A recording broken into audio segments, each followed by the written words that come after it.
We'll intervene whenever we decide it's in our national security interest to intervene.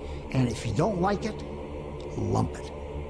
The problem with America is not that we go around marauding around the world imposing ourselves. The problem with America in the last 10, 15 years since the end of the Cold War, really in the last 60 years, is that we've been too slow to get involved. I don't know how many Iraqi civilians were killed, but I can assure you that the number is the absolute minimal that it's possible in modern warfare. Every nation in every region now has a decision to make. Either you are with us or you are with the terrorists. You know, that land over there is yours. You'll go back to it one day because your fight will prevail and you'll have your homes and your mosques back again because your cause is right and God is on your side. Welcome to the darkened hour. Welcome to another episode of The Darkened Hour. Here with us today is Mitchel Gray. Mitchel Gray is an attorney, Iraq War veteran, and adjunct professor at the Meandry School of Business at Oklahoma State University. Mr. Gray has been a keynote speaker at professional energy conferences to discuss global energy security in the Middle East and regarding Mexico's oil reforms. He also obtained a graduate certificate in Customs Administration and International Trade from the University of Texas, Rio Grande. He also enjoys studying the Arabic language and culture and is the author of the book, which we're going to talk about today, I Heard You Were Going on Jihad. Mitchel, thank you for coming on. Thank you very much for having me. I'm looking forward to one very, very minute thing just for accuracy. It's adjunct professor at Oklahoma City University, not Oklahoma State University. Oh, okay. Other than that, everything you read was spot on, and that's all accurate. I apologize for that, but well, in this state, they're very sensitive about, whether it's, University of Oklahoma, my alma mater, or Oklahoma State. So definitely wanted to get that one out there. Yeah, there's a long-standing rivalry between the schools, right? So yeah. I'm a Sooner, not a Cowboy. Right. Oklahoma City University doesn't even have a football team anymore, but they do have the graduate energy program that I've been lucky enough to teach there. So thank you. A little bit of history regarding your profile and who you were. About last year in the fall, I would say by October, a really great 9/11 researcher in his own right, Nelson Martins, referred your book to me. I had not heard of it, and I was always very interested in the profile of Zacarias Moussaoui because that was one individual that I was quite lacking in regards to the whole picture of the September 11th attacks. When I got the book in October of 2019, it was a fairly easy read, but it was very detailed. I expected a short comparable read, but it really encompassed about the history regarding certain individuals that are really unknown to the public. And we're going to get around to that today. The book is 314 pages, and even though it's hard to find, however, I would really recommend this book to even just a layman, not just for the venerable, lengthy 9/11 researcher himself. And so I'll just do the opening salvo regarding a simple question. What gave you the idea to write the book in the first place? Well, thank you very much. And I've been asked that a lot. I think anytime you delve into the Byzantine world of the Middle East, there's always curiosity, since here in the United States, and particularly somebody like myself, that I grew up in the Cold War. When I started the University of Oklahoma in 1978, I was only 17, but this is in the throes of the Cold War. Very little attention was paid to the Middle East other than as background noise, Arab-Israeli, you knew there was an Arab-Israeli conflict, and you knew there'd been hijackings. I mean, some of the terrorists, but really not a lot of studies in that. But more specifically to the point on this particular book, to fast forward, I had decided to start trying to learn some Arabic language in the summer of 2001. And the reason I did that is because my wife was in the chemistry department at the University of Oklahoma, and a lot of the students there were foreign students, and they knew that her husband was an attorney. So they would get questions like, hey, do you think your husband could help me on my immigration problem or my student status? And I was looking for some new areas of law to explore at that time. And at the same time, I was always interested in immigration law because of its international character. I loved history and international studies. And I always had become very interested in the Middle East as events unfolded. I was in the military the first time, or the second time actually, in the early 90s during the Gulf War with Saddam Hussein invading Kuwait. So I decided, well, if I'm going to represent these students, maybe it would be good to learn a language. So a lot of them are Middle Eastern. So just sort of an intellectual curiosity to begin studying Arabic. And my wife then told me one day that she knew a gentleman from Kuwait. He was a postdoctoral student, and he told her that it was, his Islamic duty to help people understand, things about his country and religion, and that he would undertake to begin teaching me Arabic at the local mosque in Norman, Oklahoma. So I decided, hey, what the heck? Let's just see what happens. So I started going to the mosque in Norman, Oklahoma, and probably, it was either very late June, early July, very, very hot summer that year, 2001, having no idea, at that time that, the whole, my whole life's about to change, and really everything about America is about to change because these 9/11 attacks are going on, and that individuals in that mosque, were to play a significant role in events. So as things unfolded, as set forth in the book, 9/11 occurs, and then the same guy that offered to teach me Arabic contacted me the first Sunday after the Tuesday attacks and said that a brother from the mosque wanted to meet with me because another brother at the mosque had been arrested, and they wanted some legal advice. They indicated that he had been arrested. His name was Hussein Alatas, on immigration charges. So I grabbed legal pad and pen as an attorney would, with sort of the curiosity of the case, and I went to his Norman house where I'd been several times before socially. And at that point, my life changed because the gentleman that he had with him, identified in the book, as Menepta, turned out to be a very, very interesting character.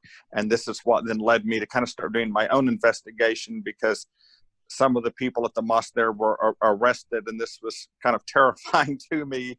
And I became very interested, and I felt like the things that they had been telling me were not checking out. So that just further instigated me to really start looking into this with greater detail. Now, of course, the name of the mosque is the Masjid al-Salam. That's right?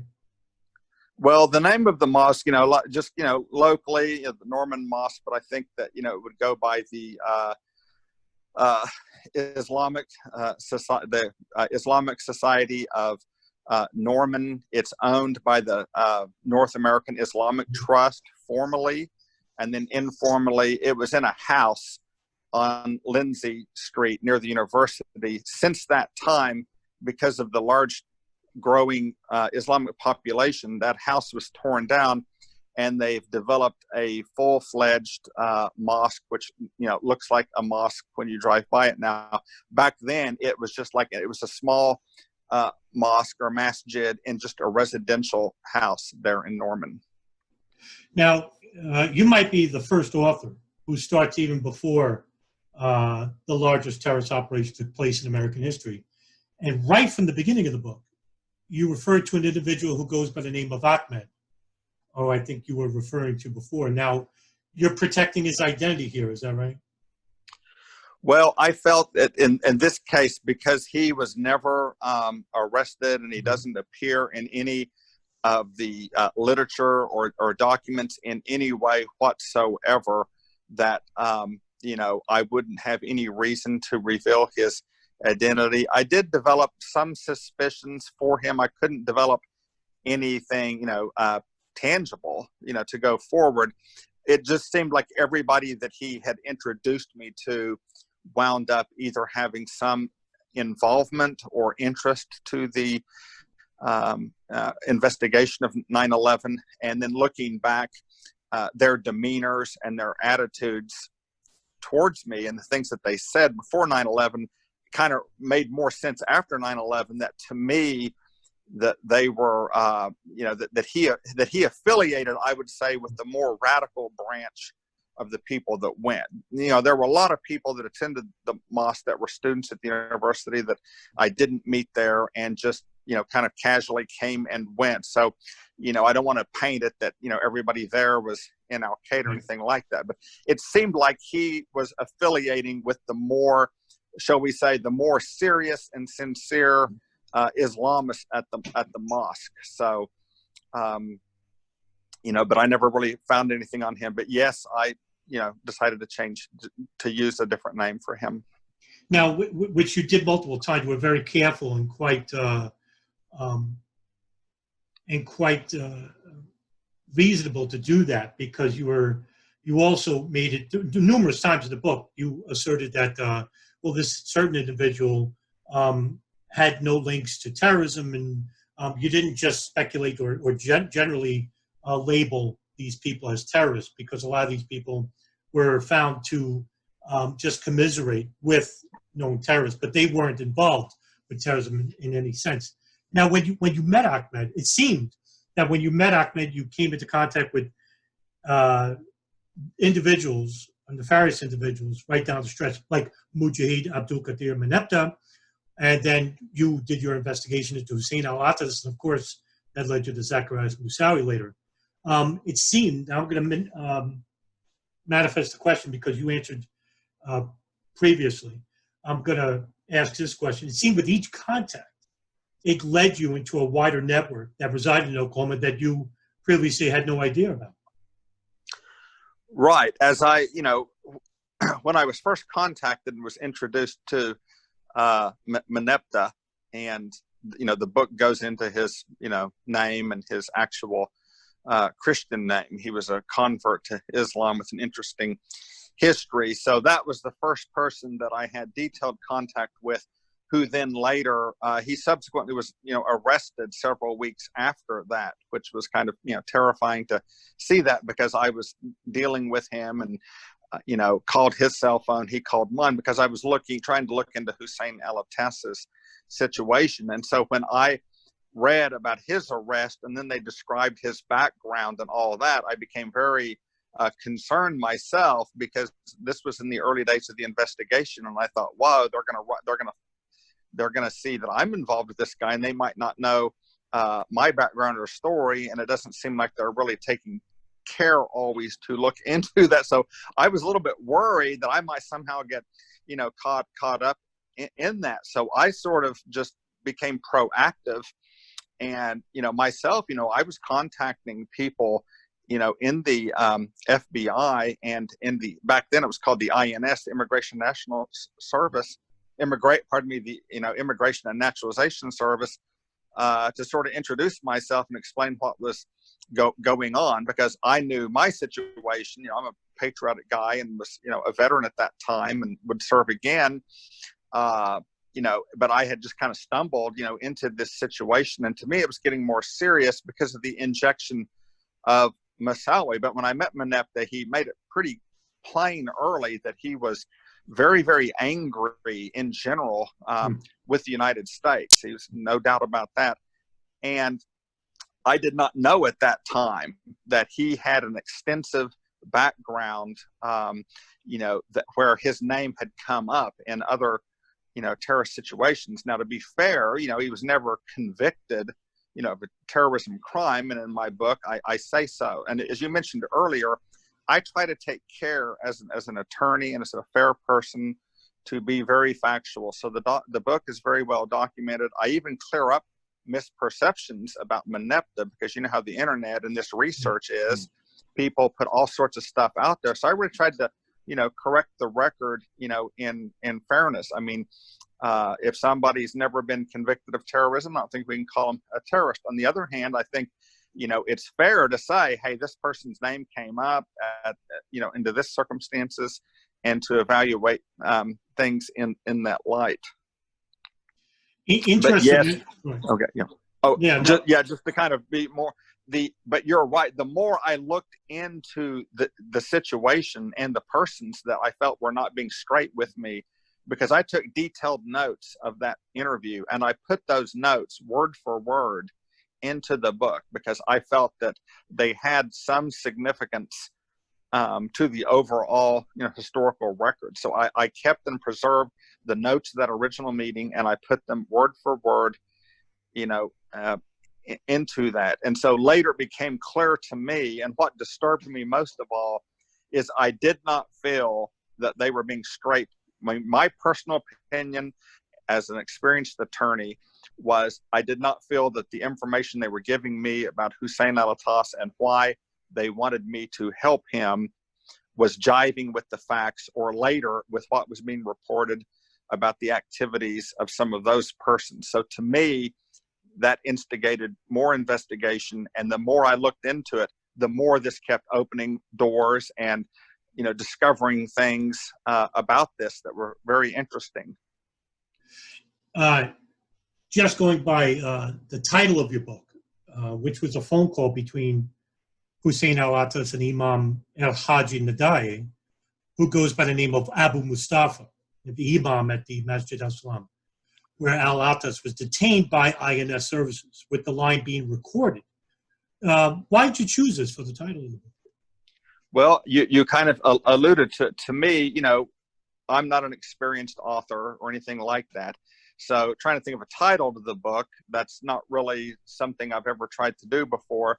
So I thought, is there anything in this story that I could put on a book cover, to kind of condense something that would be interesting to readers? And so when I thought about it, it became pretty easy, because to me, it was very fascinating that when Hussein Alatas was arrested, he's with Zacarias Moussaoui in Minnesota in August of 2001. And so after 9/11, Moussaoui's being nationally and internationally identified as possibly the 20th the 20th hijacker, I believe was the moniker that was used. But clearly he's a member of Al-Qaeda, and he's a recruiter for Al-Qaeda.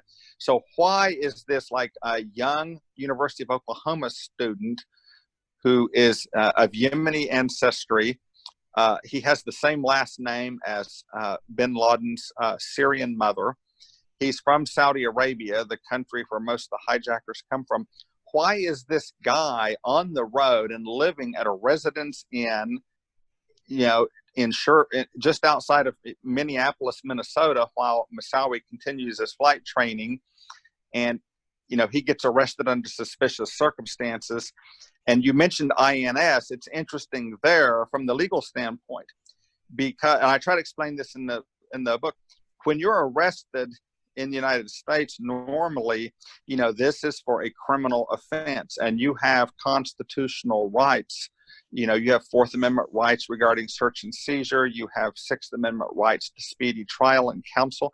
Well, when they arrest Alatas, they're really not wanting to hold him criminally because the clock is ticking and he's got certain constitutional rights, even as a non-citizen, but they get him to admit things that shows he's out of status as an F1 student. And for that reason, they can turn him over to INS and hold him kind of indefinitely on his immigration charges. So he's in jail, but he's being held under INS administrative hold, but you still get your one phone call, right?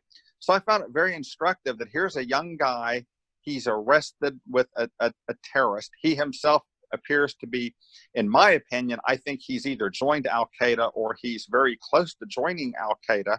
He's definitely been recruited into some type of jihad network to be operational. And when he makes a phone call, does he call his family? No, he calls this imam that you already identified, Abu Mustafa. He calls the imam of the Norman Mosque. Now, of course, this is going to be recorded, but the imam of the Norman Mosque, he's speaking as if it's a personal phone call, between the two. And I put the entire transcript of the phone call in the book. And very early on, you know, the Imam says to Alatas, after they mentioned Moussaoui and the situation there, and he says, Alatas says, you know, Sheikh, you know, we're here, I'm with Moussaoui, but we're okay. And the Imam says, quote, I heard you were going on jihad. Now, this is before 9/11. So to me, that was always very informative, because it indicates that the Imam of the Norman Mosque has knowledge, and is apparently not the only one with knowledge, that Moussaoui and Alatas are up to quote unquote jihad. Now, that doesn't necessarily mean that the Imam or anybody else there has specific information about hijacking planes on September 11th and flying them into various buildings, but it does indicate that these guys, more likely than not, had a priori knowledge that something was up that was going to be against the interests of the United States, if not criminal and terrorist. So to me, that was very, very telling. And I felt that the local media then, and I'll say it now, completely dropped the ball on this information. If a guy like me can find all this stuff out, because I don't have anybody helping me, I don't have access to secret information, you know, but I'm able to get this, they can get it too. And that, to me, if that's not a story, if that's not something for you to take and drive home, then you're a lousy journalist, just to be honest. And, you know, I think we see today it's not getting any better, to be honest about it. So that was really kind of the impetus for the book, saying, hey, there's something going on here. This isn't just some local story that you forget about in a month. This, in modern United States history, this is the salient moment. 9/11, it doesn't get any bigger. That's got to be your top story. So I thought, you've got something going on right here to look at, but no one looks at it. So, you know, I tried the best I could to fill that void with what I could find out. And that's why I put this out finally, was just like, you know, I'm just going to make my own record, for good or bad, on it. And people can judge whether they think the information's, you know, accurate or useful. I thought my personal opinion, I thought that was a perfect title for the book. It's very catchy, and it's also very noticeable. And your story is similar to an independent journalist down in Florida named Daniel Hopsicker, who wrote a book called Welcome to Terrorland, who did his own investigation into 9/11 operatives Mohammed Atta, Marwan al-Shehi, and Ziad Jarrah, who were called the Hamburg Cell. But to elaborate a little bit further about the history of Oklahoma, you go into a very detailed chronological history of how Oklahoma became a center for the exploding Arab population. And this is primarily due to the University of Oklahoma offering an expansive course of petroleum and geological engineering, and also to the various airline training schools that were there. Of course, the infamous Airman Flight School in Norman, where it has a history of sorts, besides Moussaoui training there. In 1993, an Egyptian named Ihab al-Nawawi had obtained a pilot's license at Airman while having personal contact with known triple agent Ali Muhammad from Egypt and Osama bin Laden's personal assistant, Wadi al-Hajj, while also being the personal pilot to Osama bin Laden. Could you give us a brief explanation as to the growth of the Arab population in Oklahoma? Yes, well, you make an excellent point, and you alluded to the main issue. As I mentioned in the book, you know, I tried to, even though it's a short book, tried to bring in a timeline and provide some historical analysis, because I having read almost all the major books that came out back to 9/11, and some of them are good, some of them aren't, but many times the authors, you know, they don't really have, you know, a strong background in the Middle East or Arabic language or anything like that. And I felt that sometimes that they didn't really provide enough background. So I tried to do a little bit of that. And so to me, it's very critical to look at, you know, why we're having, major terrorist attacks on the United States interests. And, you know, it's not something to be glossed over when you really examine it, because it's relevant to the situation even today. So to me, it was key that after World War II, the United States made simply the policy decision by FDR based on advice from Harold Ickes, his petroleum administrator during the war. And he says, hey, sir, we had enough oil for this war, and oil helped us win the war. But going forward, both for our industrial capacity and for our national security needs, in the next big war, we will not produce enough oil domestically here to meet those needs. So as a result, President Roosevelt, in one of his last acts before he died, literally goes on to a United States battleship where he meets the basically the king of Saudi Arabia, Ibn Abdul Aziz. So here's the leader of the free world getting together with the leader of the Arabian Peninsula, the guardian of the two holiest shrines of Mecca, but a very, very backward country, but with tremendous oil reserves. And by the way, and I might point out, those oil reserves that were identified in Saudi Arabia in the 1930s as being very vast was done by the preeminent oil geologist who pioneered the development of the University of Oklahoma School of Petroleum Geology. I think his name is Everett DeGoyer, a little bit rusty on that history. So you had this already. So you had the strong Oklahoma background in oil because of our own oil history. In the 1920s, at one point, Oklahoma is the top oil producer really in the world. You don't have the Middle Eastern oil. So after the war, it's decided to go into Saudi Arabia and basically get an oil for security arrangement, which was done. At that point in time, after the war, this opened up educational opportunities for young Saudis and other, Gulf Arab individuals to come to the United States so they could learn the petroleum industry. So if you're a rich Saudi prince and you've got a son and you say, hey, the future is going to be in oil, you're going to send him to places like the University of Oklahoma so they can learn about, geology and petroleum engineering and things of that nature. So as a result, starting in the 1950s, the University of Oklahoma, had a fair amount of, Middle Eastern students here for those studies. And as a result, an infrastructure developed at that time. Well, we don't have Al-Qaeda at that time. And in the 1950s, Islamism as a strong movement isn't really that strong. So nobody's really, too terribly worried about this. It's the Cold War. But that infrastructure did develop in terms of small mosques that developed, Arab associations. And I was told by some professors later that are retired that even a little Muslim Brotherhood cell had developed at the University of Oklahoma back in the 50s.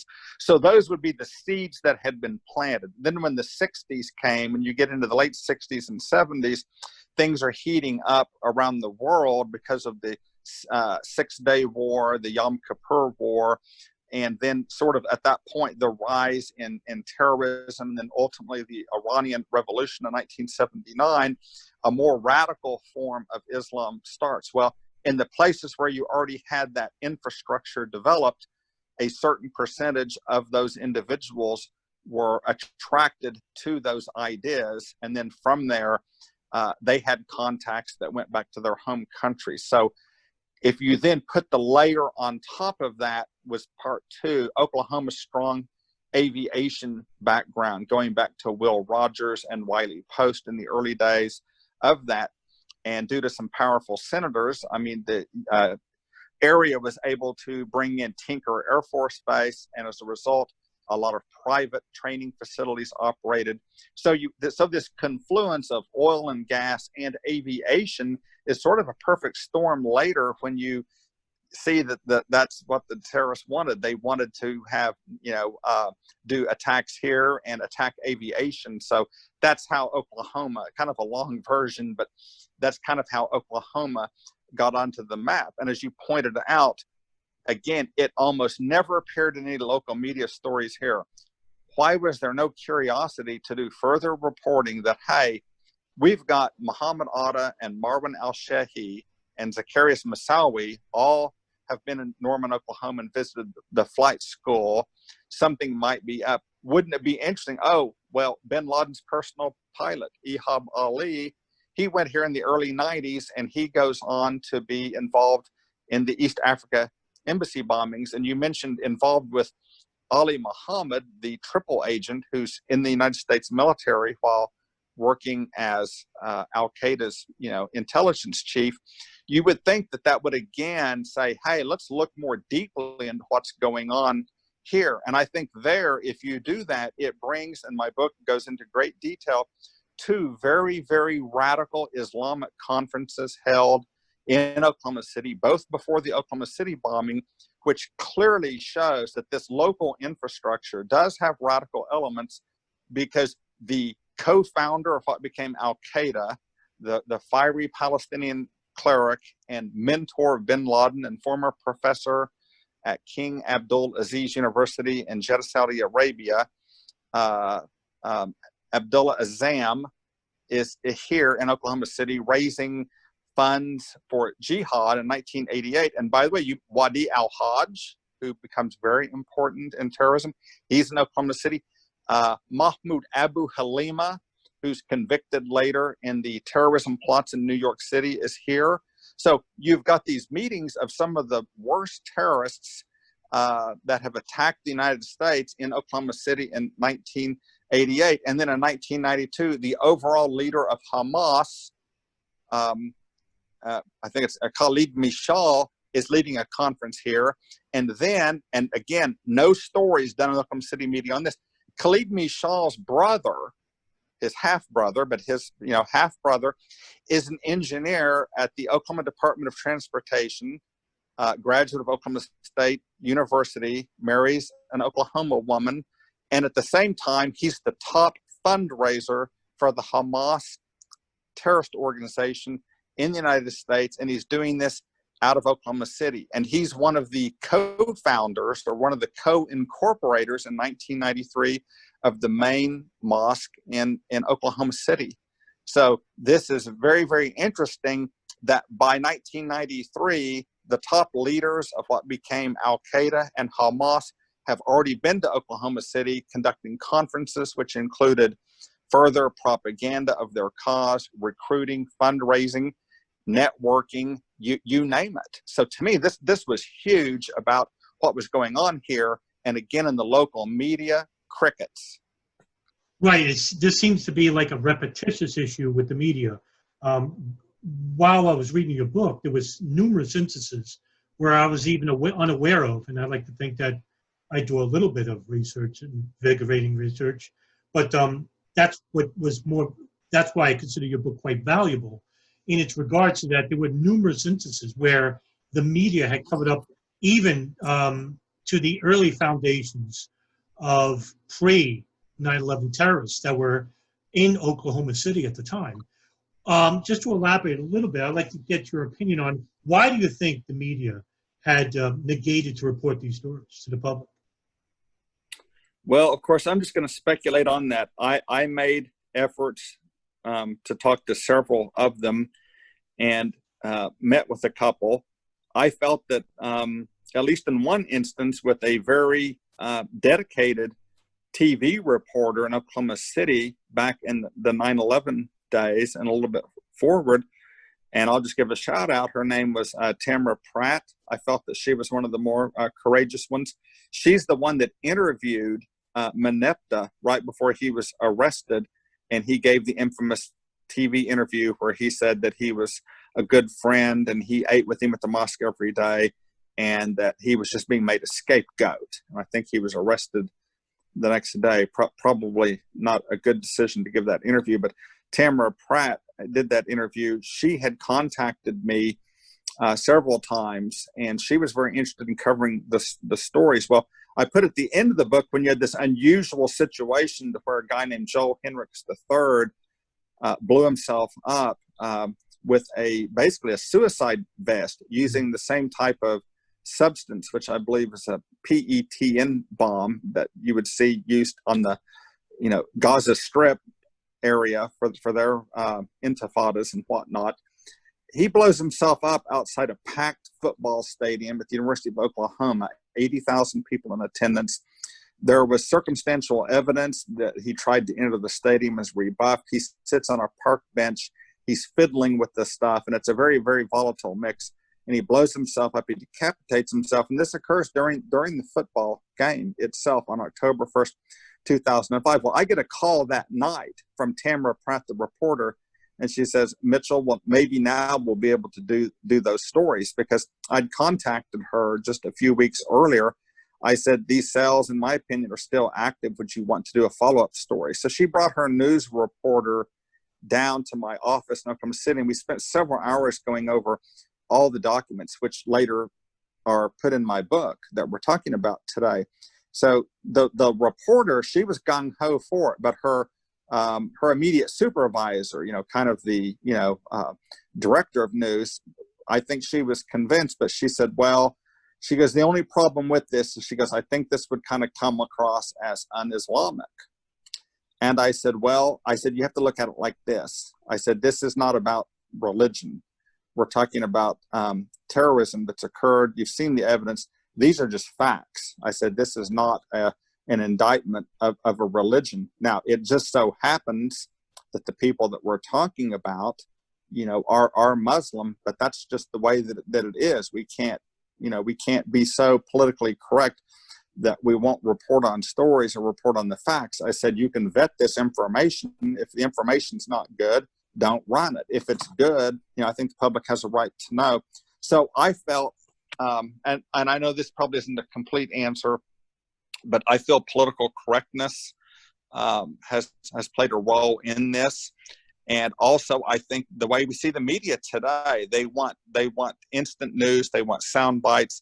It seems like there's not as much dedication to some of the in-depth reporting. The other thing is, I think the groups like CARE, the Council of American Islamic Relations, and other groups, I think, are so strong they threaten litigation against these entities.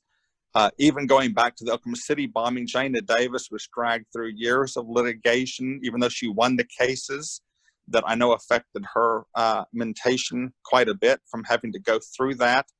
And I think these news organizations, it's just not really maybe worth it for them if they feel that they're being pressured. I think also political persons maybe put pressure on them for national security reasons, saying, well, if we do this, this might hurt our relations with this or that country. So I think it's probably a very complex combination of reasons, but that's just my personal opinion. Nobody's ever told me, what the reason is. That's just the best I can come up with for why. But I think individual reporters are interested, but it's just like with the FBI. A lot of great field agents are out there every day, great patriotic people, and I've worked, or I've seen some of them work, and I've helped them. I've never been a member of the FBI, but I tried to help them out a little bit with what I knew.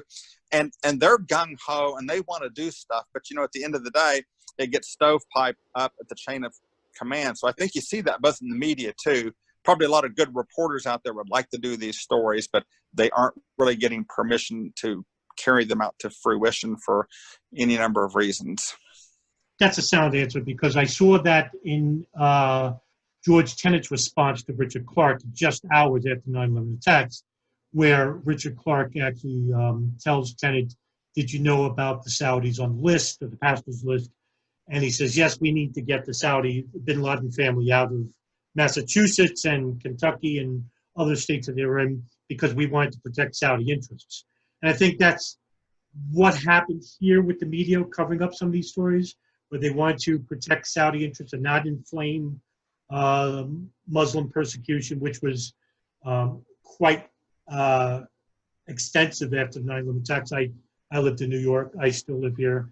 And I was in Brooklyn at the time when the attacks happened, and I saw instances where people were firebombing gas stations.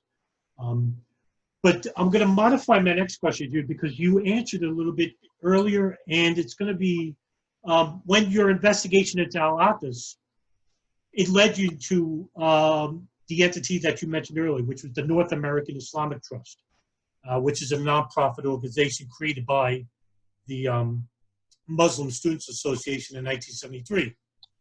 Nate, which I'll use that name for short, Nate also owned most of the mosques in Oklahoma. And one of the more infamous investigations by the FBI was the Holy Land Foundation case in 2007, in which the North American Islamic Trust, NATE, was an unindicted co-conspirator. Can you give us a little bit of background regarding the North American Islamic Trust? Yes, and it's interesting you mentioned that, because at one time, back when I was doing the research, the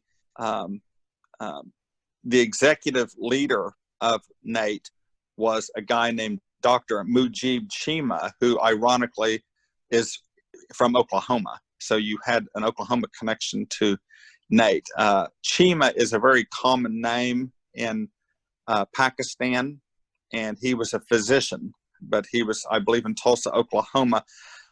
We don't want to get derailed here, but I had another friend that did a lot of research about Mr. Shima, and apparently he had some links that went back to the Iran-Contra situation, but we won't go down that rabbit hole, but very interesting. NATE was established, it is a Saudi entity, and what they did is they looked at the situation in the United States and they said, okay, here's what we've got. We've got a patchwork quilt of just bunches of little mosques and masjids.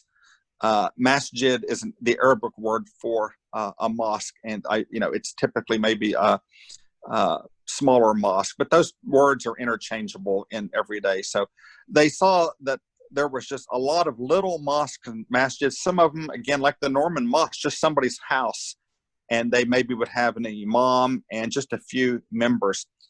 And I believe they felt that, well, we need to really kind of consolidate resources, and we need to take control of the situation here in the United States, particularly since the most powerful Sunni ulema, and I don't want to get too Arabic here, but ulema is simply an Arabic word that would refer to like the scholars, the top, clerical type.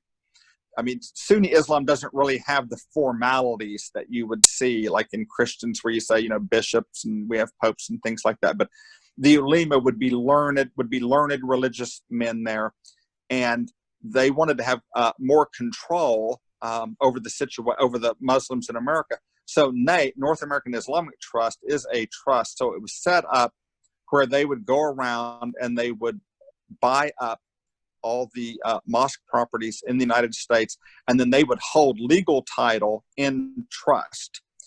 And then they would allow these local mosques, they would probably get more access to funding and try to build better mosques. But in Saudi Arabia, there would be some control over who could be the imam. The imam would be sort of the Christian equivalent of saying, if you talked about your church, you might say, well, who's the reverend, or who's the pastor of the church? Again, it's not quite the same, but imam in Arabic just means like in front of. It's the guy that gets in front of the Muslims and delivers the Friday prayer and provides ministerial services. So this gave them control over who could be that imam.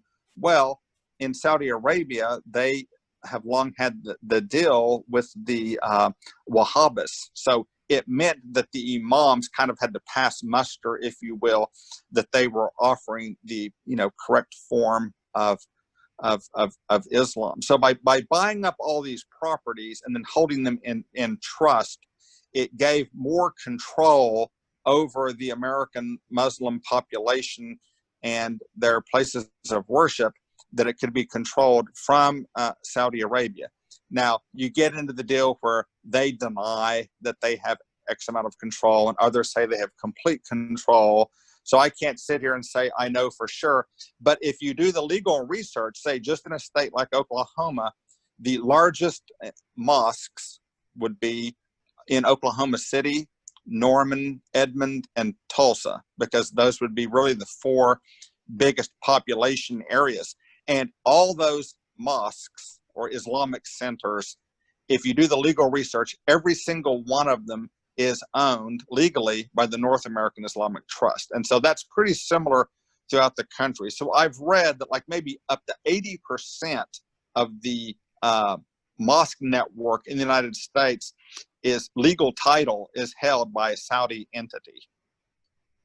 I hope, does that answer it? No, yeah. What you wanted to know? Okay. Sure. Yeah, lot more elaborate than I thought it would be. Yeah. Now just to make it clear, you're not suggesting that they were purporting Wahhabi ideology on purpose in hopes of creating terrorism. It just became that there was an after effect regarding building these institutions in Oklahoma. Yeah, I mean, you want to be, certainly careful of just saying Wahhabi means, terrorist. It certainly does not. However, there are within, when people talk about Islam, some people then understand, okay, there's Sunni and there's Shia. Although when I ask a lot of people, do you know the difference between a Sunni and a Shia? They do not. So there's really even a lot of ignorance about that. But then if you say Sunni and Shia, you have to really subdivide it more, because within Sunni Islam, there's at least 5 major madhabs or denominations, various schools of thought. And the people that evaluate those, they assign, various terms that, well, this is a little bit more tolerant brand of Islam. This is a little bit more, radical or extreme version. But, it always depends on your viewpoint. I mean, if you grew up in Saudi Arabia or Egypt, I mean, you obviously have a different view than if you're looking at it, say, if you're a CIA analyst or somebody, at the FBI taking a look at it. But it's fair to say, if you certainly look at the history in Saudi Arabia, that this is a conservative brand of Islam, and that conservative brand of Islam would tend to put people maybe more inclined to follow teachings of people like Sayyid Qutb, and then from there it's maybe a shorter leap to maybe start ascribing to somebody who comes along with even more radical theories. So,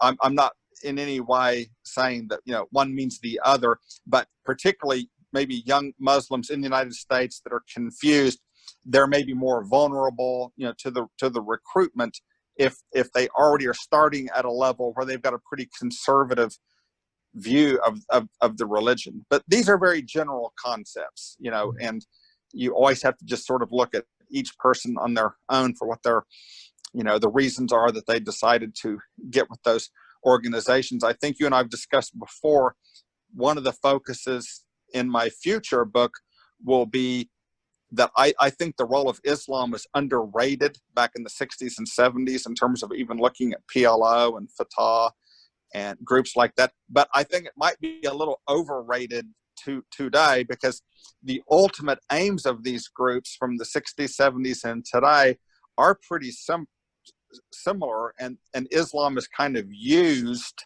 I think, sometimes to accomplish those goals. It seems to be, after the 79 Iran revolution, a little bit easier to make inroads using Islam. But, it's a very old religion. There's what is there, 1.5 billion Muslims in the world. So it'd be impossible to make too much generalities about it.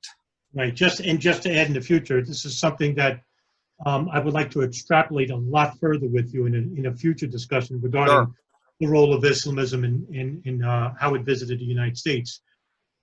Onward to Zacarias Moussaoui, suspected 20th hijacker of the 9/11 operation.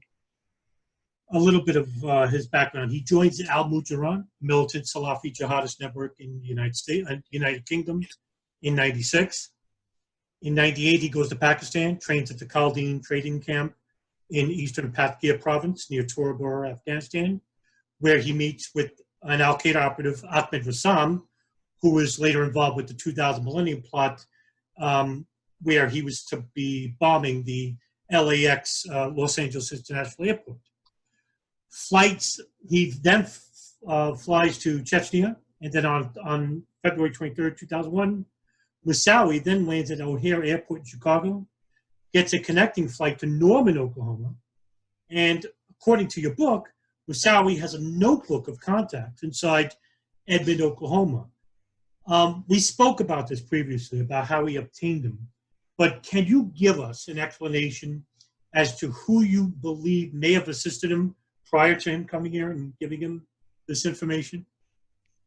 Yeah, that's a very good summation that you gave on a very interesting person in 9/11, even though he wound up not being a hijacker. Certainly his arrest and everything that we learned indicate that, he potentially could have been a real Rosetta Stone had it been handled differently back in August of 2001. And of course, you can't talk about Moussaoui without his extensive time and contacts in Norman. So everything that you said was true.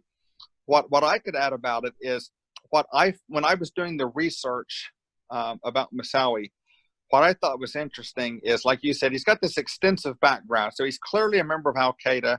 He's been to Chechnya. He's recruited. He's been in the camps. He's full on board. Okay.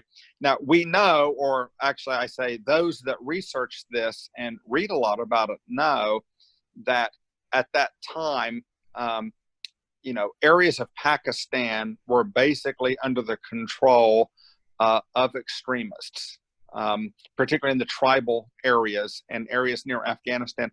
So we know in Afghanistan and Pakistan that they just were loaded with terrorist training camps, so that individuals that travel to that area, it raises alarms about why they would be there, because these are not places you would go if you're a young Muslim male leaving your country, or it raises very strong suspicion that you're going there to train. So, we know that Moussaoui is coming out of those camps. Now, we know that what's interesting is we learn a little bit about how those camps operate, because they also are a little bit tied to the Pakistani ISI, which would be their intelligence services and other entities. So when they've set up those, so-called quote unquote Al-Qaeda training camps, they bring in the foreigners, and what do? They turn over their passports, they turn over identification, and this allows Al-Qaeda to engage in forgery, document fraud, and other criminal type activities to make their operatives be able to operate globally. They provide, fake addresses, nom de jures, all the stuff that you could sit down and just write out, saying, hey, if I were going to form global terrorist operations, how would I do this, logistically? And the reason I give that background is that was important to understand Moussaoui's importance to what he knew when he came here, because I always thought, why is a guy who is a Moroccan Al-Qaeda guy, why is this guy suddenly showing up in Norman, Oklahoma? This guy wouldn't have been able to find Oklahoma on a map. He's not coming here for the Cowboy Hall of Fame or to go see an OU football game or anything like that. He's coming to a flight school. Well, we already know the flight school is on the Al-Qaeda radar map. Okay. Well, you're going to send this guy here. Does he have anybody that he can contact? So with that in mind, I wanted to look very carefully at Moussaoui coming here, because to my knowledge, he's never been to the United States before. He leaves Pakistan in about February of 2001. He flies to Chicago O'Hare Airport, but he doesn't do anything. He's just connecting a plane. From there, he lands at Will Rogers International Airport, which that's the airport that services Oklahoma City, our major airport. So from there, I looked at Moussaoui. So he's picked up by another Muslim gentleman who was an instructor at the Norman Air School. And from there, he's driven from Oklahoma City to Norman, and that's depending on the traffic, that's like a 15-20 minute trip. Norman is just south of there. So he's taken and he's dropped off at what's called the OU motel, and it's just a simple little motel here in Norman. So he's dropped off there, and he's apparently registering, or he's already registered to take the flight classes. Well, I was able to find out his phone records when he got to this motel. And the first call that this guy makes, I looked up the phone number. And when I looked up the phone number, I was pretty stunned, because the phone number that he called from Norman, Oklahoma. So again, to recap, an Al-Qaeda operative flying in from Pakistan to Oklahoma for the first time The minute he gets to a motel room, he calls a number, and it is to, I believe it is to the what's called the Masjid as-Salam in Edmond, Oklahoma, which is just another little residential house. If you looked in the phone book, you know, you're not really going to find a presence for this. You'd have to know about it in advance. This is not anything that is prominent. So that told me he was told to call that number. Well, that was interesting to me because something we haven't talked about, although it's in the book. I already had done a lot of research on that entity, and I want to be careful, like I was in the book.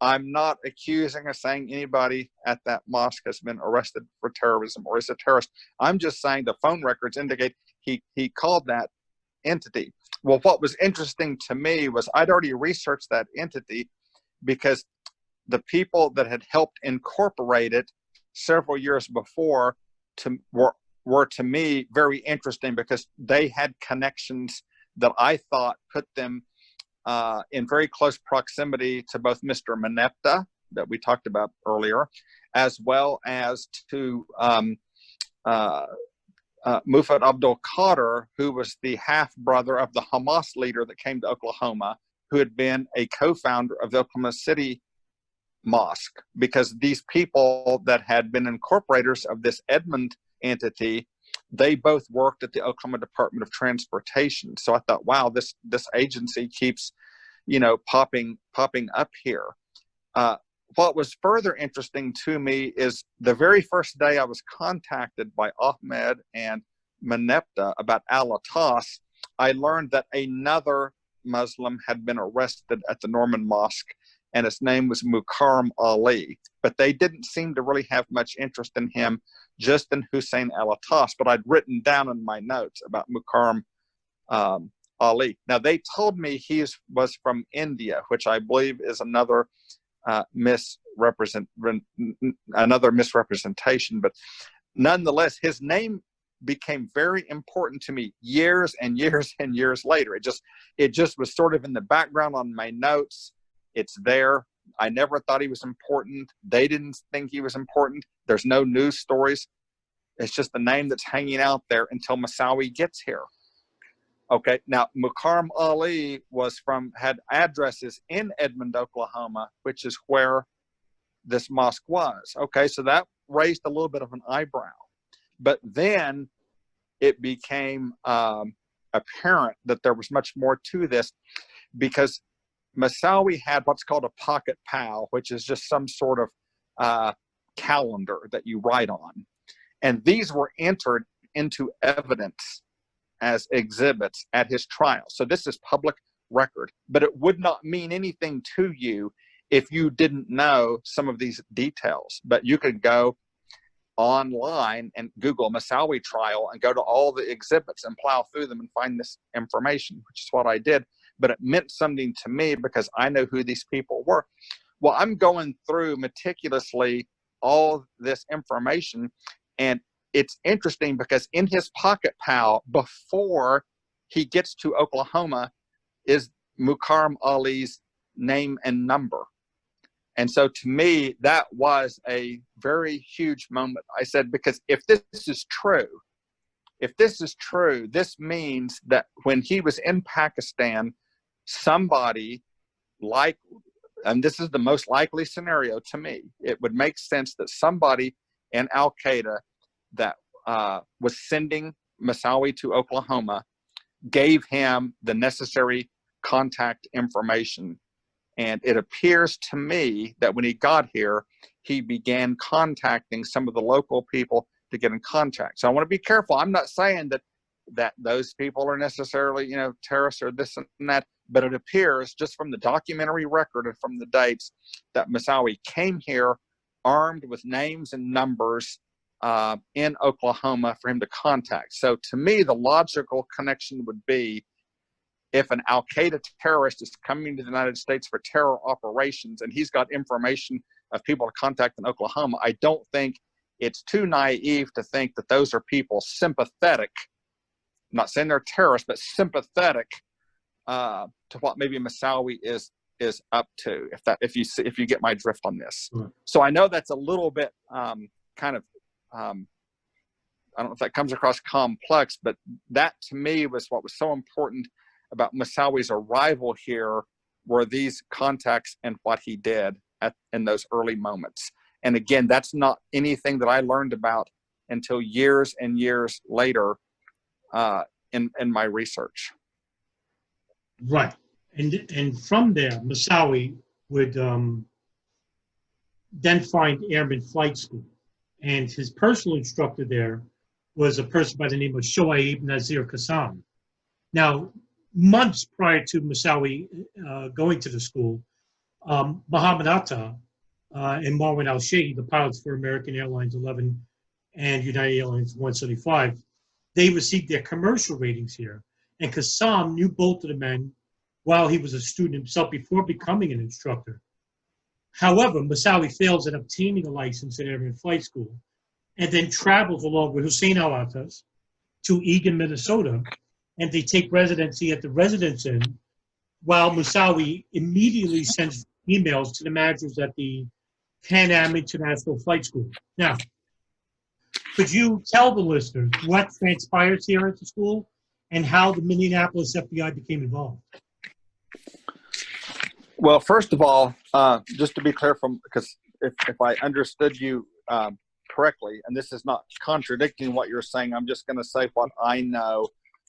As far as I ever knew, Mohammed Atta and Marwan al-Shehhi spent at least 2 nights at the same motel that Moussaoui did, and that they both visited the Airman Flight School, but did not really enroll and go forward. Now, that's as far as my information went on their experience here. They definitely were here. Now, what's interesting is when I was assisting the Joint Terrorism Task Force, and I always am clear, I was never employed or paid by or anything on that. This was simply providing information as I think as a patriotic citizen to them.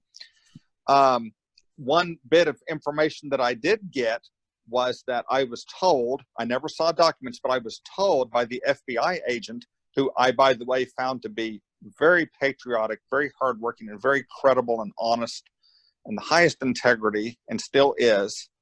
I was told that Mohammed Atta had been using the Norman Flight School as his address on his immigration paperwork. In addition to that, just as a side note, and I put this in the book, the connections to the various hijackers to Oklahoma area, and some that are overlooked, and I'm looking now on it on the timeline. Fayyad Ahmed, a 9/11 hijacker, according to the New York Times in your area, an article by Christopher Drew, he was using the Spartan Aeronautics Flight School in Tulsa, Oklahoma as his address.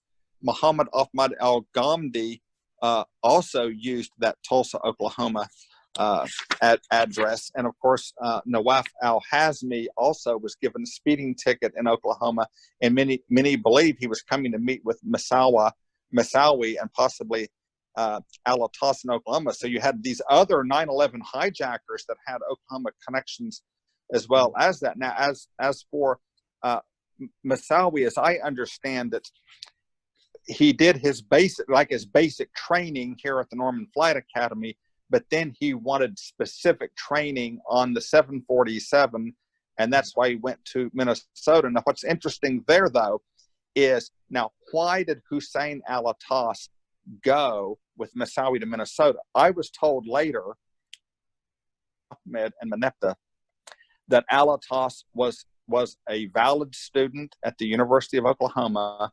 It was important that I find him so he could come back and finish his degree, that he was about to get a degree in math. That later turned out also to not be accurate based on the information that I received. So I also wondered, now why is al-Attas with Moussaoui?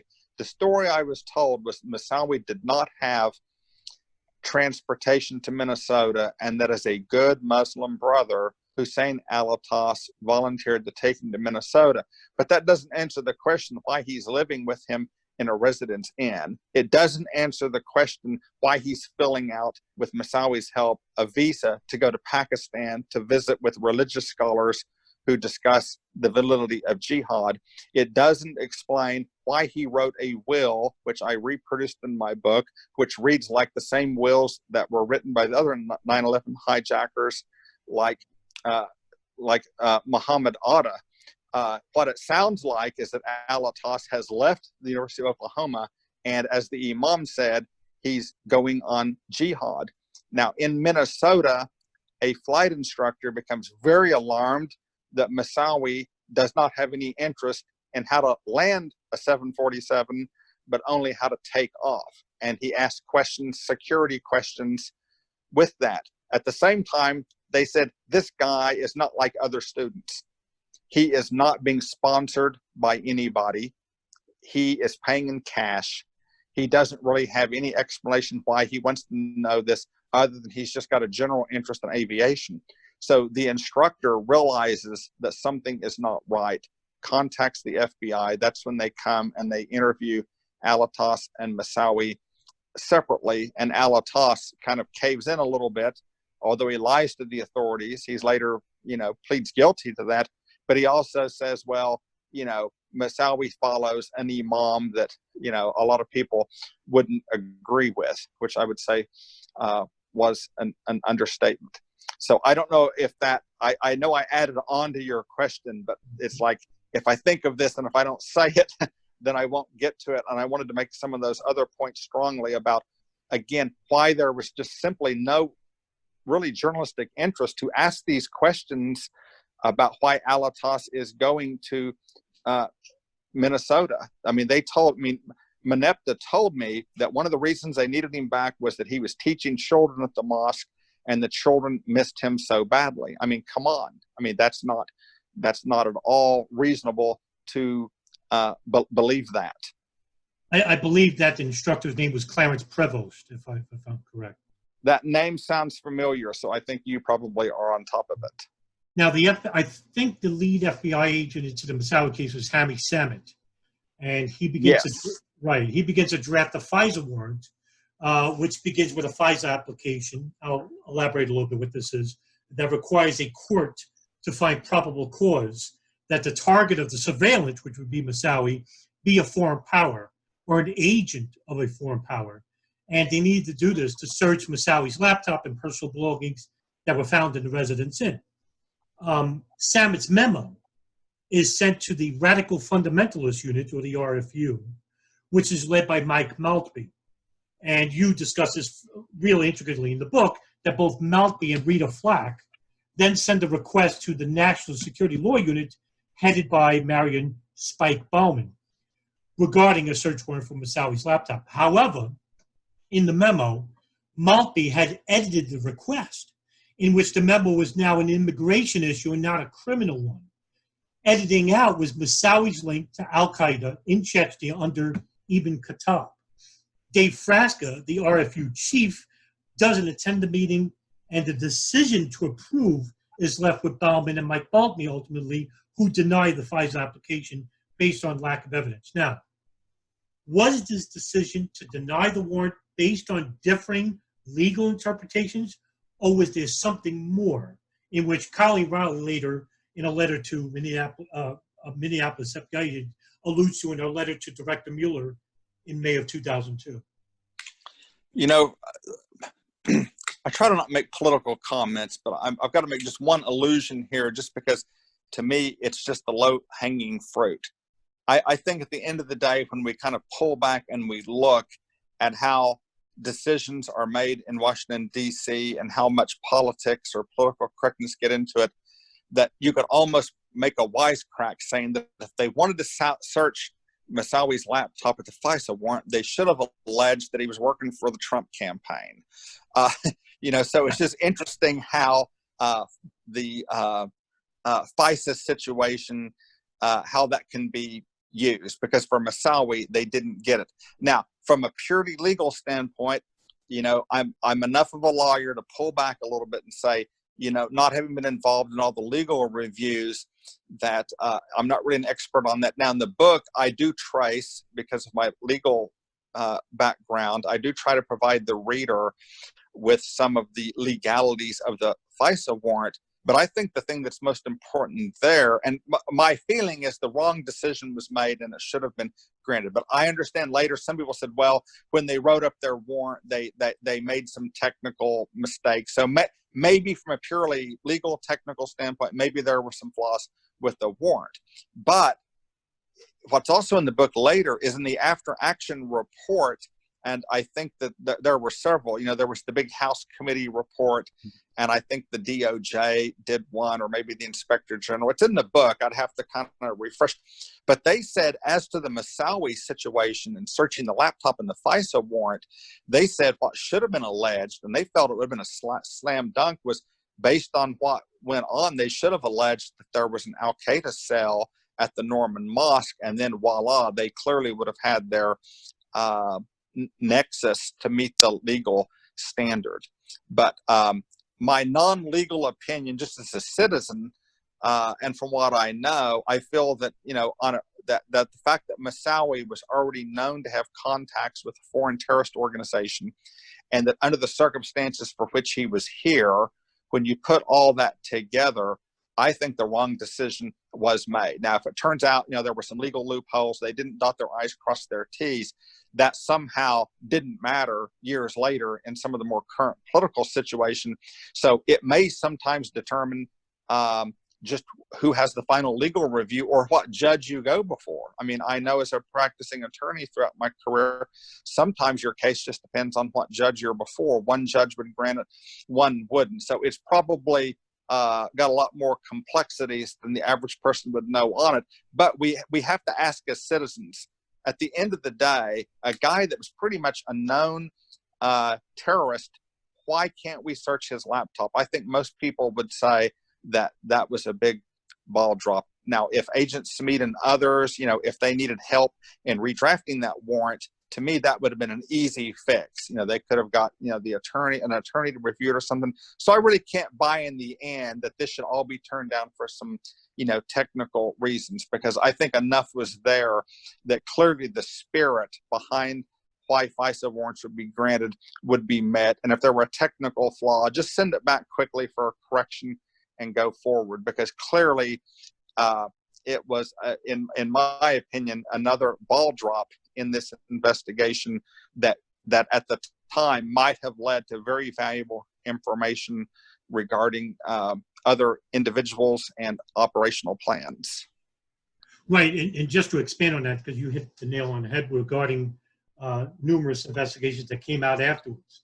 One of them being the joint inquiry into the intelligence community activities into the terrorist attack of September 11, 2001, in which they would issue a final report in 2003. And in one of the points they make later on, they say that they went to comment further on how Minneapolis FBI office was irresponsible regarding Satmet's FISA warrant, suggesting that there was more than enough evidence to support Moussaoui's links to terrorist activity. In one instance, it was when French authorities faxed Moussaoui's lengthy files to Samet in 2001, connecting Moussaoui to a group that you mentioned in the book, and probably you're the only book besides Hedgehammer's great book that just came out, The Caravan, the Tablighi Jamaat, who are a global Islamic mission and an offshoot of the Sunni revivalist movement, the Deobandi.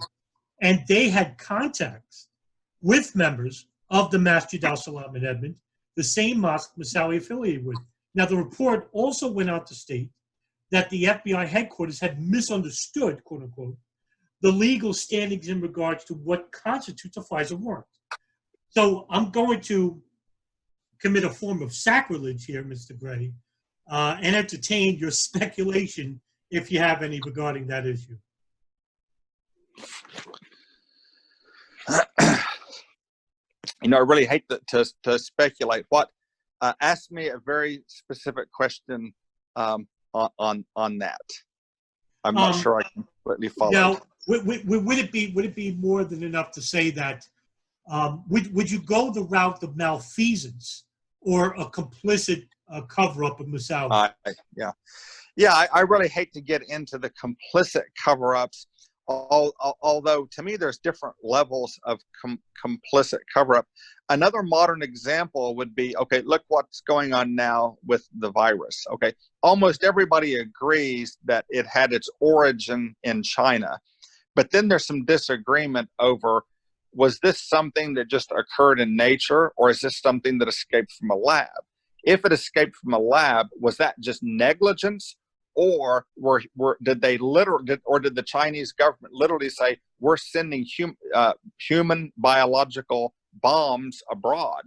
Well, I don't have any evidence to say that they did, but at the same time, I think there's enough evidence to say it's reasonable to question just exactly what is that origin, and was there any intent to spread it? So I wouldn't be prepared to say that that's been proven. That could be an act of war. So you would need overwhelming evidence of that. So to me, it's the same thing on the 9/11. You know, I want to stop short sometimes of saying active complicity.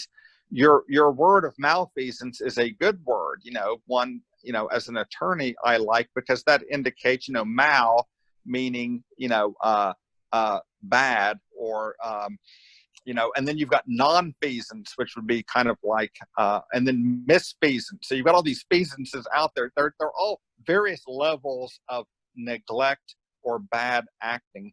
I think in the case, if we look carefully at the memos that Samit put out, and we look at how those were handled, and I set all those out in the book exactly, I definitely think you're getting into these various levels of malfeasance, misfeasance, and non-feasance, kind of depending on, you know, how far you want to take it. I wouldn't necessarily say it was complicity, but I would say that sometimes gross negligence and blind negligence, or allowing your own political motives or career motives to prevent you from doing your job, you know, while that may not be outright complicity, it's its first cousin, because it is still, you know, it is still allowing bad things to occur because of your conduct. So I know that is a little bit evasive, but I think you would almost have to get into somebody's heart to know exactly what they were. I mean, to me, when I read all the Maltby stuff, and you mentioned some of the other names and these individuals in the units, you just really wonder, like, what were they thinking? I mean, what was their motive to not go with this? Were they that politically correct, or did they just have no respect for the work that was done? I mean, I've thought about that. You know, they wind up getting promoted in the end. So I don't really know what their level of culpability is, but to me, there is a level of culpability with it. And I'll put it to you this way. When I read the story and I see how all this unfolds, you can't expect anybody to be able to tell the future. But if I were drafting a national security team, those people wouldn't be on it. Right. And the reason why I wanted to ask that question was because me and Richard had previously talked about the CIA's Alex station, which is a virtual reality station following the activities of Al-Qaeda and Osama bin Laden, that was located in Maryland.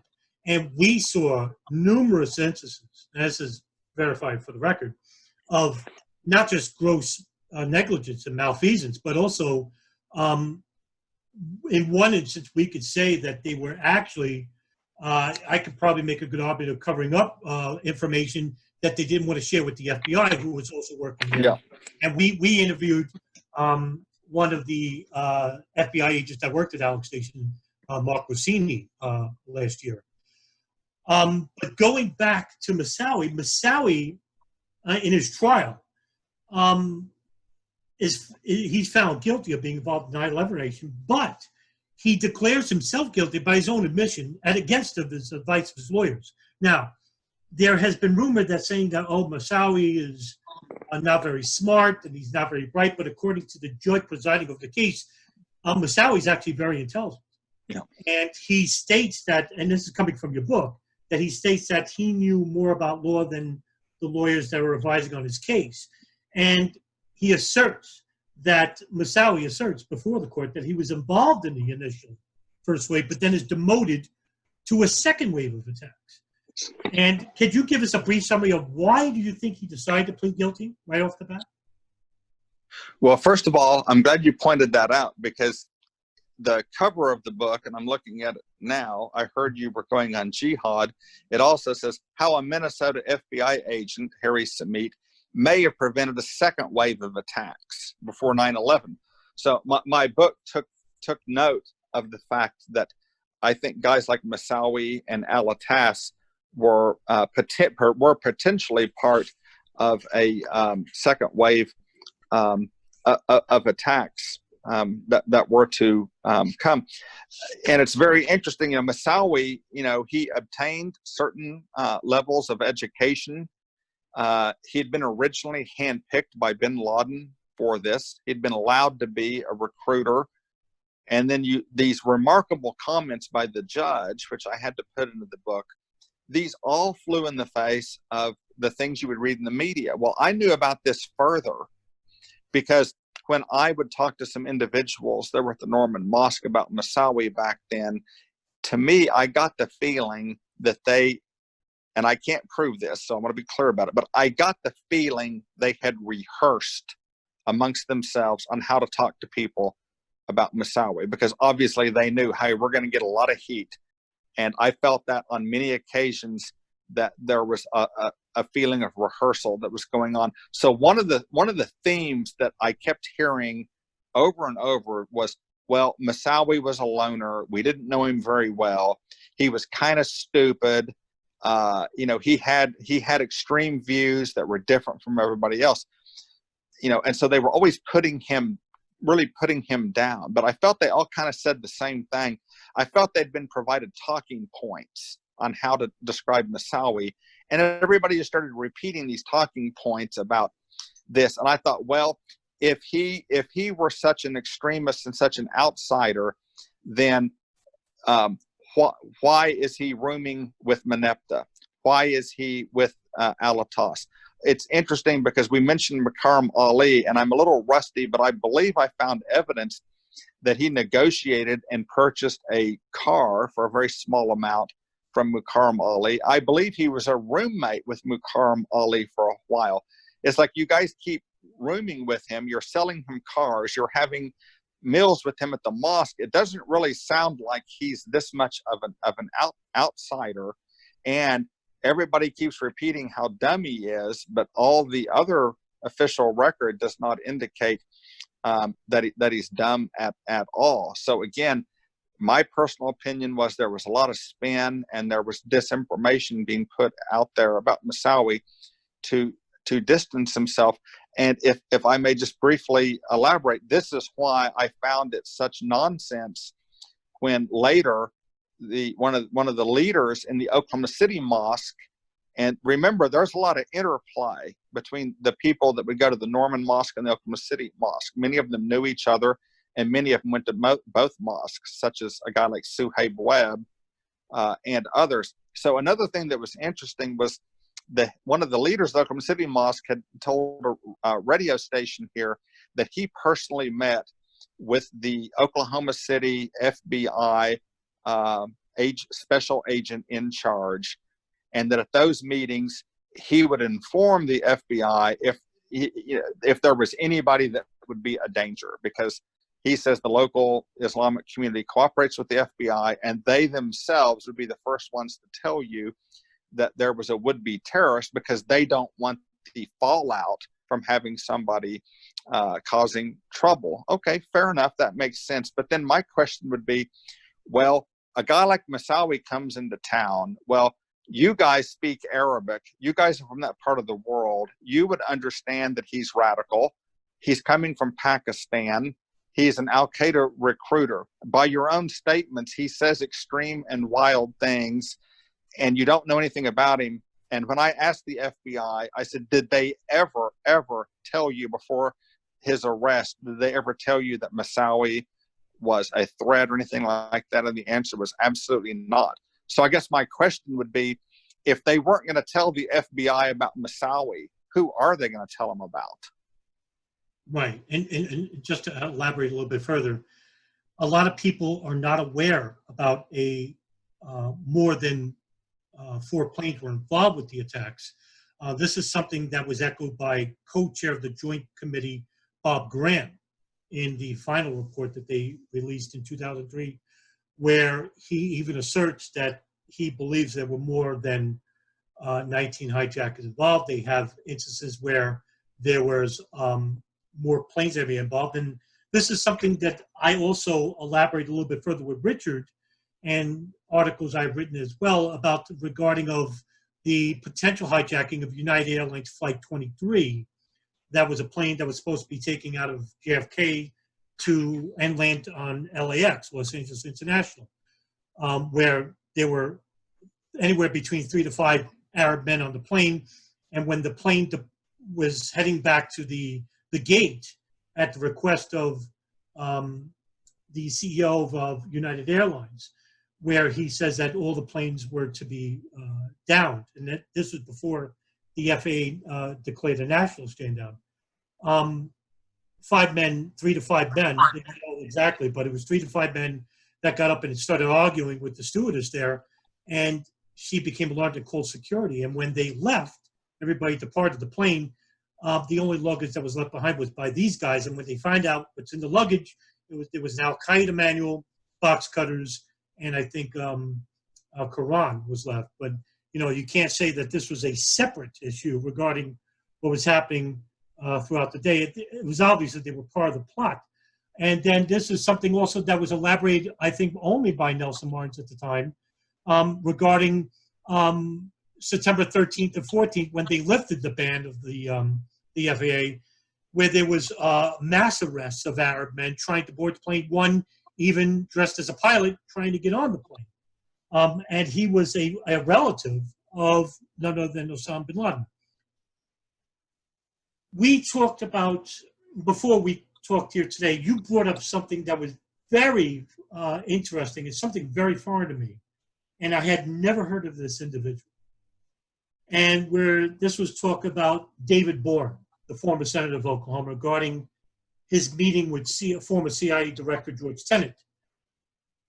This was something I had not heard about prior to you telling me about this. Now, could you give us a rundown regarding Bourne and his meeting that took place on September 11th with George Tenet? Yes, that's really one of the more interesting things here, because David Bourne's background is he's from Oklahoma, and his father had been a very powerful local politician. So he comes from a somewhat, at least locally, powerful political family. And David Bourne was a exceptionally brilliant man. I mean, he wasn't just smart, he was an exceptionally brilliant guy. So he's from Oklahoma, so he winds up going to Yale, which is interesting because, this is the same place as, the Bush, the Clinton. So he goes and he really establishes, his credentials among the elite. Now, I'm not getting conspiratorial and skull and bones, and even though I believe he was a member of that. But in other words, he goes to Yale and he becomes a Rhodes Scholar. Of course, everybody knows. I mean, that's, generally got to be pretty smart to be a Rhodes Scholar. So he's a Rhodes Scholar, and he also is a lawyer. So he's a guy, he's, honor graduate at Yale, Rhodes Scholar, law degree, brilliant legal mind, and very good politician. And as a young man in the late 70s, he comes in to be governor of Oklahoma, and he has a successful term. So he uses that as a platform to run for the United States Senate.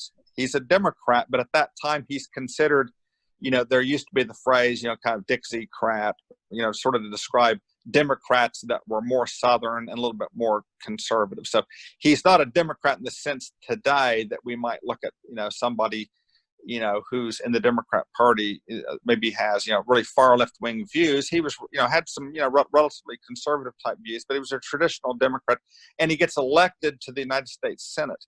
Well, in the Senate, he becomes the leader of the Senate Intelligence Committee, and he is the longest running leader of the Senate Intelligence Committee ever. And this is during a time like in the 90s, going back from the early 90s, which is very, very interesting because he's there for, like, Iran-Contra and the development of Al-Qaeda in the United States. So he is very, very well connected. Now, he's very good personal friends with George Tenet. And David Boren strongly helped George Tenet become the leader of or get appointed to be the CIA director. And he, provides, Senate testimony at his confirmation, and Tenet is in. So this gives Boren, pretty good access, because not only does he have this strong intel background as the senator, because Boren winds up resigning from the Senate, and because he's named the president of the University of Oklahoma back in the 90s. So he comes home to be the president of the university. So he immediately becomes probably the most forward-thinking and greatest university president that we've ever had, because he really sees past the Cold War, and he sees the rise of China. So he has the University of Oklahoma. He gets all this money in, and he just expands the university, and it becomes a very international university, and he brings in large amounts of international students. And this guy would have colloquia on campus. And I met the Crown Prince of Jordan there. I mean, this is very common. And Boren apparently met him at Oxford. So Boren, he knows Vladimir Putin. He knows the Saudi royals. He knows the Jordanian royals. I mean, this guy knows the world leaders. This is not your average university president. And he's very, very connected, to the intelligence community. So he sets up the University of Oklahoma, to my knowledge, was either the only university or one of just a handful of universities that had what were known as diplomat in residence and CIA agent in residence. And what that was he had an active duty CIA officer come to the university, to teach classes, as well as having a State Department diplomat. And again, if you go back and look at the roster of conferences this guy would have at Oklahoma, I mean, this guy had all the world leaders and top government people were coming through here. And he was promoting a vision of the world that a lot of people criticized, because they felt, and again, these are other people's words, not mine, but they felt that Boren was promoting kind of a globalism, and that he envisioned someday that there'd be world government, and that religion would all be merged into one religion, that he had this real Unitarian vision of the world. Well, what was very interesting would be in August of 2001, in other words, around the time that Moussaoui's arrested in Minnesota, he brings to the university his new, I guess, CIA in resident guy, and I believe it was a CIA agent named David Edgers. And Edgers, by his own admission, that what he'd been doing is he was tracking Al-Qaeda cells in Europe. So he's now brought to the university right before 9/11. Now, what was interesting is Bob Woodward, of the famous Woodward and Bernstein and Watergate fame, he wrote a book called Bush at War. So anybody can go get that book, online or otherwise, and verify what I'm saying. The very first chapter, this is how the book starts. David Boren is having a leisurely breakfast with CIA Director George Tenet at a Washington hotel. And during this breakfast, a Secret Service agent comes and whispers into Tenet's ear that the World Trade Centers have just been attacked. And so, according to the story, they kind of looked at Boren's there, and Tenet says, "It's okay. This is Senator Boren. He's got a top clearance. You can speak in front of him." And then, according to Bob Woodward, Tenet then told Boren, he goes, I'm just hoping, or I'm fearing, that this somehow is related to Moussaoui. We've got a 6-inch thick file from French intelligence on Moussaoui. So when I read that, I thought that is extremely profound when you put all this together. Because I thought, if George Tenet already knows about Moussaoui, and he has a 6-inch thick file from French intelligence, and he's heading the most powerful intelligence organization in the world with all the modern resources, there is no way that George Tenet does not know that Zacarias Moussaoui operated for 6 months openly in Norman, Oklahoma. You would not, if he didn't know that, then we've got bigger problems, than anybody might imagine. But of course he had to know that. My research showed Moussaoui openly used his name. The local community, Islamic community, often told people they only knew him as Shakil, but my research indicates Moussaoui used his real name, and I document that in the book. So that's another story I don't believe, to be honest with you. So Tenet would have known that Moussaoui was in Norman. Well, Tenet also knows that, like, one of his closest friends is David Boren, who he's willing to talk freely about 9/11, and he helped get him the CIA job. So to me, is it possible that George Tenet, during the 6 months or so that Moussaoui is in Norman, that he never once calls David Boren and says, "Hey, David, we've got this Moussaoui guy. He's living right there, and he's interacting with your students," right? I mean, I would find that to be very unusual if he did not. Then if you throw in some of these stories, such as, David Edgers is now suddenly teaching, is that just coincidence that he came in August of 2001? Well, I mean, it could be. I mean, I can't sit there and tell you it's not, but I do find that curious that a guy that was tracking Al-Qaeda in Europe is there. Now, what becomes more interesting is the largest amount of money that Al-Qaeda ever disseminated in one transaction was apparently $32,000 that was wired from Hamburg, Germany, the Hamburg cell, to the Arvest Bank on Main Street in Norman, Oklahoma. I put that in my book, and in fact, I even think I put the transaction number. I put all the proof of that in there. So this is factual, that the Hamburg cell, Ben al-Shibith was sending Moussaoui thousands and thousands of dollars to a Norman bank. So are you telling me that transaction, was not tracked? Why is Moussaoui getting $32,000 from the Hamburg cell? We know that Muhammad Atta and Marwan al-Shehi, they're Hamburg cell, and they're coming through Norman. So you've got these Hamburg cell connections to Norman, Oklahoma. You've got David Edgers here in August of 2001 that tracks Al-Qaeda in Europe. You've got the former head of the Senate Intelligence Committee as the president of OU.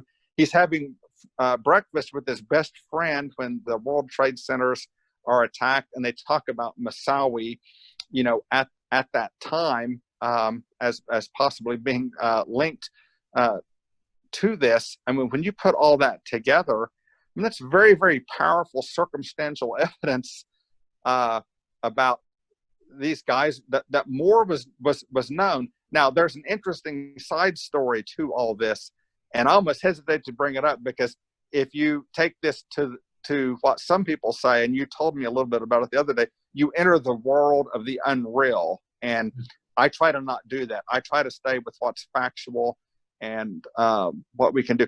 But it's been widely reported that there were Israelis in Norman that were tracking Al-Qaeda terrorists. I can't say that that's 100% true. I don't know for sure, but it wouldn't surprise me. The story was that they set up a kiosk at the Norman Mall. Well, I was in the Norman Mall before 9/11, and there was a kiosk there that there were Israelis that were running it, and they were selling, and this was kind of early in the drone game. They were selling these like helicopter drones, and they would even demonstrate them in the mall, with drone technology. They were flying up and down. Well, were those guys I don't know. Some people say that they were. But if you take the other stuff together about David Edgers, David Boren, Tenet, and all this stuff going on with Moussaoui, it at least makes sense that might be true. In other words, there's circumstantial evidence to indicate that the major intelligence agencies were on these guys' trails. Now, I stopped short for the people say, Boren knew, Boren's power. I'm not going down that rabbit hole. I'm just saying, let's look at what the situation was. And when you kind of put all that together, I think it's circumstantial evidence that they were, again, maybe they didn't know what they were going to do, but I think they were well aware that they had some dangerous characters in town, and that these definitely were catching the attention of the intelligence agencies, and that to some level that they were being tracked. Now, were there any double agents in the Norman Mosque? I don't know. I have no idea. What's interesting is this Meneptah guy. His name seems to come up in all the major terrorist attacks, but he never gets charged or convicted for them. So I had other research tell me they thought Meneptah was somebody that maybe was working that angle. But I mean, I don't have any evidence of that. I only knew him as a guy that was extremely angry about America, but his name came up, in the 1993 case in New York. It was in public papers that his name came up in the Oklahoma City bombing. His name had come up in reference to being part of a violent mosque in St. Louis that stockpiled weapons. And then, of course, he's arrested in Norman after he talks about Moussaoui, and he's got all kinds of rifles and ammunition in his apartment, and he gets arrested for that. So I don't know. It's very strange and intriguing. And that's where you can really start, I think, getting off base with some of this stuff, because it makes you wonder what was going on. But I try to just stick to the facts and what can be proven. And to me, I'm not going to say that somebody's, complicit or was behind it or part of it without evidence. But it is interesting, all those facts that I just gave before 9/11. Right. No, your inquiries are not unfounded, because you also had Israeli intelligence acting in accordance with moving companies here in New York and in New Jersey that were monitoring the Hamburg cell, and you had Saudi intelligence out west, Omar al-Bayoumi, Osama Bastan, and Fahad al-Thumeri, who were monitoring and even funding Khalid al-Mihdhar, Nawaf al-Hazmi, and Hadi Anjur out west.